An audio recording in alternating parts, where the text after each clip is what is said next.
Hi மக்களே, இன்னைக்கு Sunday vlog தாங்க பார்க்க போறீங்க. மார்னிங் எழுந்ததுமே என்ன பண்ணேன்னு பார்த்தீங்கன்னா மிளகாத்தூள் காலியாகி 1 வீக் ஆயிடுச்சுங்க. அதை ரெடி பண்ணிட்டு தான் நெக்ஸ்ட் சண்டேக்காக என்ன சமைக்கலான்றதை யோசிக்கணும். வாங்க வீடியோக்குள்ள போலாம். மிளகா தனியாவை காய வைக்கலான்ட்டு பார்த்தா மழை தூரல் சாரலாட்ட பேஞ்சிக்கிட்டே இருந்துச்சு. வெயிலையே காணோம். என்னடா பண்ணலான்னு யோசிச்சுட்டு இருக்கும் போது தான் சரி வறுத்து அரைச்சிக்கலான்னு சொல்லிட்டு எல்லாத்தையுமே எடுத்து வைக்க ஆரம்பிச்சிட்டேங்க. ஃபர்ஸ்ட் மிளகா தனியால இருக்கிற கல்லு மண்ணு தூசி எல்லாத்தையுமே எடுத்து கிளீன் பண்ணியாச்சுங்க. கூடவே மசாலாலாம் போட்டாதான் டேஸ்டாவே இருக்கும். துக்கு, கொம்பு மஞ்சா, கட்டி பெருங்காயம், மிளகு, சீரகம், வெறும் கடுகு, சோம்பு, கடலைப்பருப்பு இது எல்லாத்தையுமே கூட சேர்த்தாதாங்க குழம்பு ரொம்ப டேஸ்டா இருக்கும். ஃபர்ஸ்ட் தனியாவை தாங்க நல்லா வறுக்க ஸ்டார்ட் பண்ணேன். நான் எடுத்திருக்கிற அளவு பார்த்தீங்கன்னா 1 கிலோ மிளகாக்கு 1.5 கிலோ தனியா எடுத்திருக்கேங்க. 1.5 கிலோ தனியாவை மொத்தமா வறுக்க முடியாதுன்ட்டு 2 பேட்சா பிரிச்சு வறுத்து ஆற வச்சிருக்கேன். இதுக்கப்புறம் பார்த்தீங்கன்னா மசாலா நம்ம எடுத்து வச்சது எல்லாத்தையுமே சேர்த்து நல்லா பொரிஞ்சு வர அளவுக்கு வறுத்து எடுத்துக்கணும். இதனுடைய அளவுலாம் பார்த்தீங்கன்னா கடுகு, சீரகம், மிளகு, சோம்பு வந்து ஒரு 50 கிராம் அளவுக்கு எடுத்திருக்கேன். கொம்பு மஞ்சா, சுக்கு, கட்டி பெருங்காயம் வந்து 25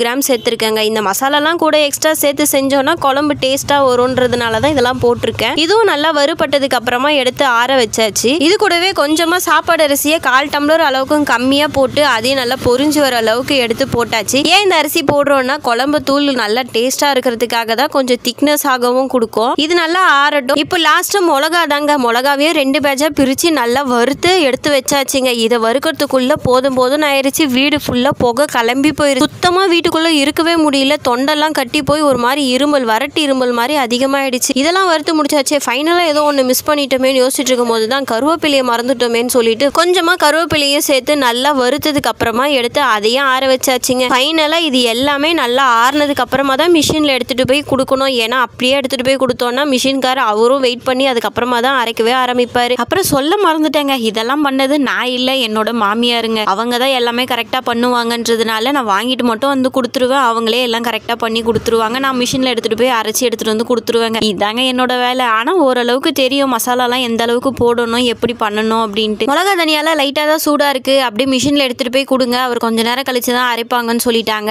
சரின்ட்டு அப்படியே பக்கெட் எடுத்துகிட்டு போய் கொடுத்தா அவர் வாங்கிட்டு எடையை போட்டு பார்த்தாரு. இவ்வளோ எடை இருக்குமா அப்படின்னு சொல்லிட்டு அமௌண்ட்டையும் சொல்லிட்டாருங்க. சரி நீங்கள் அரைச்சி வைங்கன்ட்டு நாங்கள் அப்படியே மீன் வாங்குறதுக்காக மீன் கடைக்கு போயிட்டோங்க. எப்போ வாங்குற மீன்கார அக்கா கடைக்கு போனால் அந்த அக்கா நீ வழக்கம் போல நீயே உனக்கு தேவையான மீனை எடுத்துக்கோ அப்படின்ட்டாங்க. நான் மீன் எடுக்கிறேன்ற பேர்ல கையில முள்ள குத்திக்கிட்டு எடுக்க முடியாம அவஸ்தப்பட்டுக்கிட்டு இருந்தேன். ஒரு வழியா அவங்க கிளீன் பண்ணி கொடுத்தாங்களா, வெயிட் பண்ணி வாங்கிட்டு அப்படியே வரும்போது மிளகா தனியா தூளையும் வாங்கிட்டு வீட்டுக்கு வந்துட்டேங்க. வந்ததுமே என்ன பண்ணேன்னு பார்த்தீங்கன்னா மிளகாத்தூள் பக்கெட்டு ஓப்பன் பண்ணி வச்சுட்டேங்க. நம்ம மூடி போட்டு வச்சிருந்தோம்னா அது ரொம்ப சூடா இருக்கிற டைம்ல அப்படியே ஈரப்பதமா ஆயிடும். காலையிலே ரொம்ப லேட்டா எழுந்ததுனால டிஃபன் எதுவுமே சாப்பிட முடியலங்க. டைமும் ஆயிடுச்சு. கடையில போய் கேட்டா டிஃபன் எல்லாம் காலின்னு சொல்லிட்டாங்க. சரின்ட்டு கீரை வடையும் சாம்பார் மட்டும் கொடுத்தாங்க. அதை தொட்டு சாப்பிட்டுக்கலாம்னு சொல்லிட்டு வாங்கிட்டு வந்தோங்க. ஒரு வாய் தாங்க புட்டு எடுத்து வச்சா செம்ம டேஸ்டா இருந்துச்சு. செம்ம சூடாவும் இருந்தது. அது சாம்பாரோட தொட்டு சாப்பிடும் போது இன்னமும் டேஸ்ட் நல்லா இருந்துச்சுங்க. அதுக்கப்புறம் என்ன டீ கொஞ்சம் இருக்குன்ட்டு டீ சூடு பண்ணி அதையும் 2 பேரும் ஷேர் பண்ணி குடிச்சோங்க. அடுத்து என்னடா பண்ணலான்ட்டு யோசிச்சுட்டு இருக்கும் போது சரி கிச்சன்ல போய் சமைக்கலாம், எதனா பண்ணலான்ட்டு போய் பார்த்தா எல்லாமே ரெடி பண்ணி வச்சிருக்காங்க. எங்க மாமியார் வெங்காயம் தக்காளி எல்லாம் அரிஞ்சு வச்சுட்டு பூண்டையும் உரிச்சுக்கிட்டு இருந்தாங்க. நீ போய் மாடியில துணியை போய் எடுத்துட்டு வந்துரு, மழை ரொம்ப தூரல் போட்டுடுச்சுன்னா அதிகமா ஈரமாயிடும், அப்புறம் துணி காய வைக்க முடியாதுன்னு சொல்லிட்டாங்க. சரின்ட்டு நானும் போய் துணி எடுத்துட்டு வந்துட்டேங்க. எடுத்துட்டு வந்ததுக்கு அப்புறமா மறுபடியும் கிச்சன்ல போய் பார்க்கறேன். எல்லா வேலையும் முடிச்சுட்டு மீன் கழுவவே போயிட்டாங்க.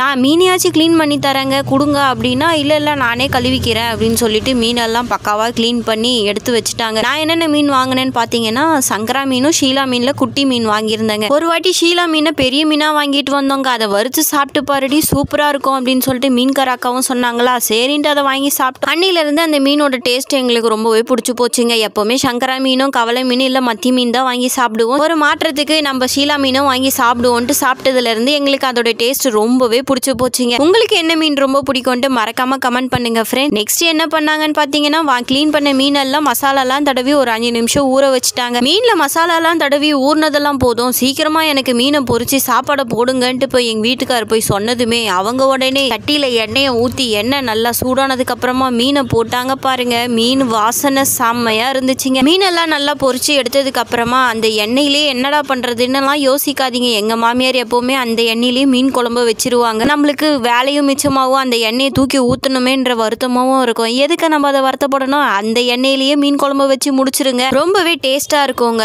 என் மாமியார் எப்படி மீன் குழம்பு வைப்பாங்கன்னு பாத்தீங்கன்னா வெங்காயம் தக்காளியை தனித்தனியா நிறைய அரிஞ்சு வச்சுப்பாங்க. கூடவே ஒரு 2 பச்சை மிளகாவும் வதக்கிறதுக்கு அரைஞ்சிப்பாங்க. எக்ஸ்ட்ரா வந்து பூண்டையும் இஞ்சி ஒரு பச்சை மிளகாவை போட்டு நல்லா இடிச்சுப்பாங்க. ஒரு சில பேர் பூண்டை முழுப்பெல்லாம் போடுவாங்க. என் மாமியார் தனியா அதை இடிச்சு வெங்காயம் வதக்கி முடிச்சதுக்கு அப்புறமா அந்த பூண்டு பூண்டு இஞ்சி எல்லாத்தையும் சேர்த்து நல்லா வதக்கிப்பாங்க. அதோட பச்சை வாசனை நல்லா போனதுக்கப்புறமா தக்காளியே சேர்த்துப்பாங்க. தக்காளி வந்து நம்மளுக்கு தேவையான அளவு தாங்க. குழம்பு டேஸ்ட்டும் இருக்கணும், புளிப்பும் இருக்கணும். அதுக்கு தகுந்த மாதிரி தக்காளியை சேர்த்துப்பாங்க. தக்காளி நல்லா வதங்கினதுக்கு அப்புறமா வழக்கம் போல உப்பு, மஞ்சத்தூள், நாங்கள் அரைச்சி எடுத்துட்டு வந்த மிளகாத்தூளையும் கொட்டிட்டாங்க. நான் ஆனால் இவ்வளோ எடுத்து போடுவாங்க நான் எக்ஸ்பெக்ட் பண்ணவே இல்லை. மிளகாத்தூள் அதுவும் அந்த பெரிய கரண்டியில் எடுத்து போட்டோன்னு தான் கொஞ்சம் ஷாக் ஆயிடுச்சு. அடே மீன் குழம்புக்கு இவ்வளோ காரம் போட்டால் தான் கரெக்டாக இருக்கும்ட்டாங்க. ஓகே நீங்கள் செஞ்சால் சரி அப்படின்னு சொல்லிட்டு நாங்கள் அமைதியாக வந்துட்டோங்க. ஃபைனலாக அதில் மீன் குழம்புல மிளகாத்தூள் எல்லாம் போட்டு முடிச்சதுக்கு அப்புறமா மிளகாத்தூள் வாசனை லைட்டாக போகிறதுக்காக கொஞ்சமாக தண்ணியை ஊற்றி அடி பிடிக்காமல் இருக்கணும்ன்ட்டு வதக்கிக்கிட்டே இருந்தாங்க. கூடவே புளியும் கரைச்சி ஊற்றி தேவையான அளவு மீன் குழம்புக்கு தண்ணியை ஊற்றி வேற ஒரு பாத்திரத்தில் மாற்றிட்டாங்க. அந்த பாத்திரத்தில் நல்லா தட்டை போட்டு மூடி நல்லா மிளகாத்தூள் வாசனை போகிற அளவுக்கு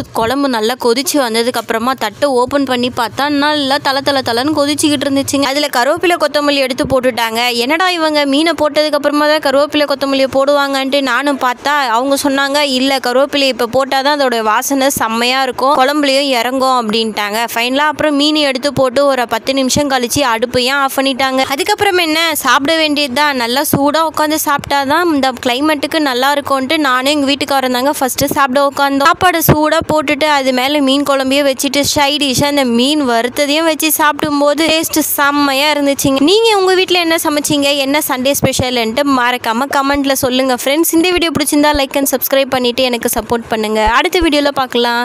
பை பாய்.